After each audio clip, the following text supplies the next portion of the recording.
Hey there, folks. Chris Waters here with the Ubi blog at E3 and joined by Michel Ancel, who was just up on stage at the Ubisoft press conference and that trailer for Beyond Good and Evil 2. Michel, so excited.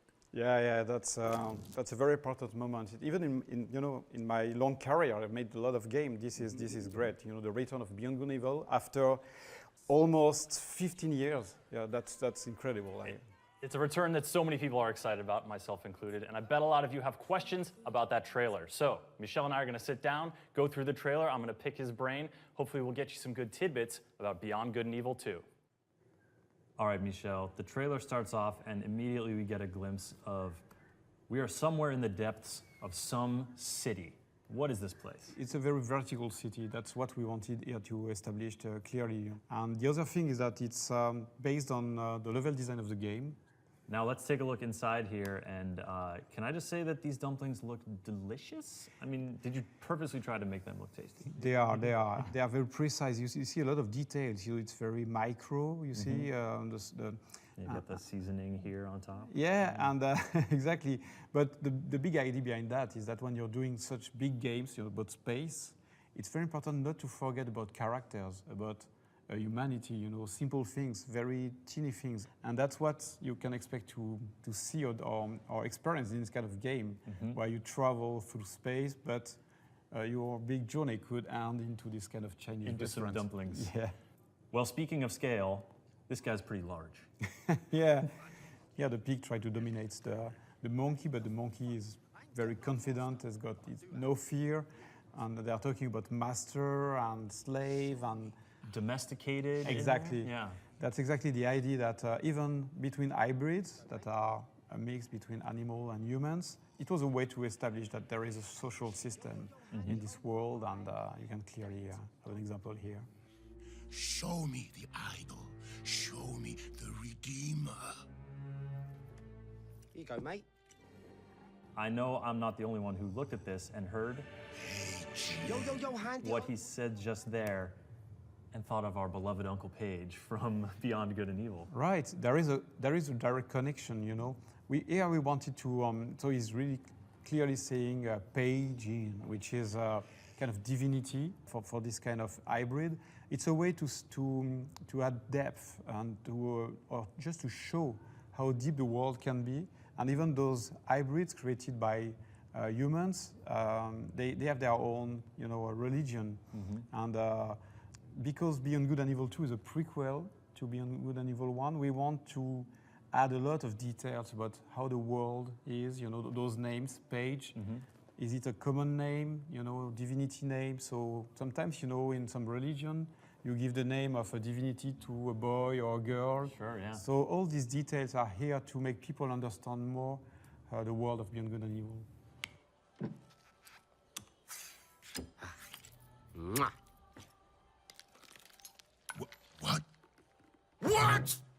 What?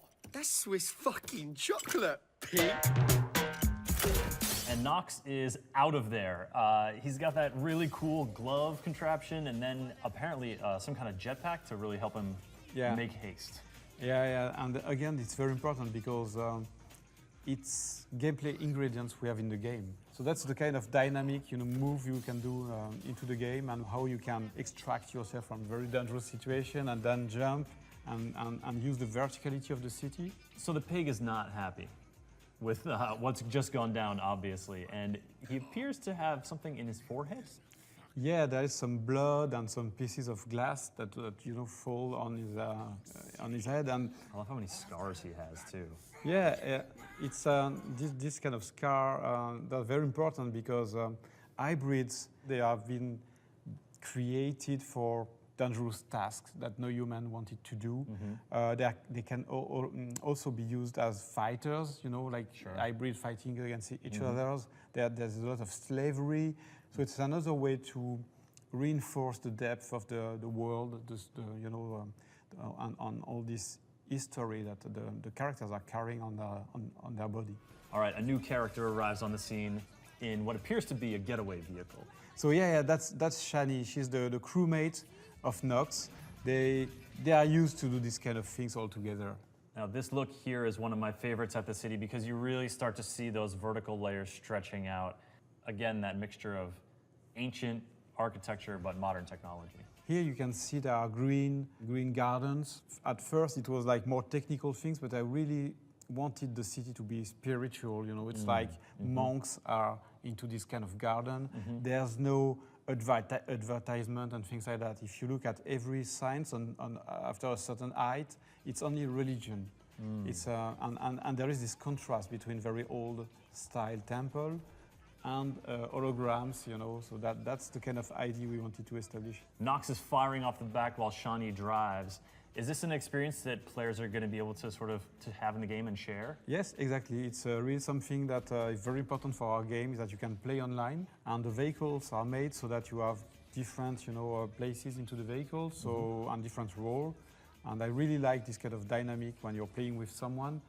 Blowing big stuff up, confirmed for Beyond Good and Evil 2? Yeah, and here we discussed that a lot too, because if you look, they're breaking a very special part of the buildings. So not the whole city is going to be breakable, because it's technically just impossible to break. This part of the building is made of glass and things like that. That's the part that is broken. In the real game, you have things you can break, things you can't break, and I want that to be obvious for people. So they're breaking this big glass part of the temple. Okay, but this planet is not all one big city. Here we are out in what appears to be the countryside. We're seeing some terrain, these isolated temples. There's going to be a lot of exploration on the planets? Yeah, not just planets, but also space, because the technology here that we have allows us to go seamlessly between ground, interiors, and space. There's no transition, no loadings, nothing like that. Shawnee and Nox are not alone, not a lone pair. They have a whole crew here who's excited to see them back. Yeah, again, this is very, very important. In Beyond Good and Evil 2, you have spaceships of different sizes. As a player, you can have a very, very big spaceship, and you can use it as a garage with your other spaceships.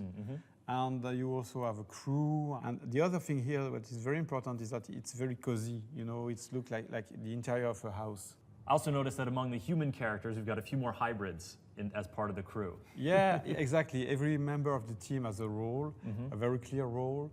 And here we wanted to showcase the fact that they are very different, because some are animals, some are humans. And that's a bit the message behind that trailer, is that whatever is your skin color, origin, if you are an hybrid, whatever you are part of the same team, you know, and you will share the adventure.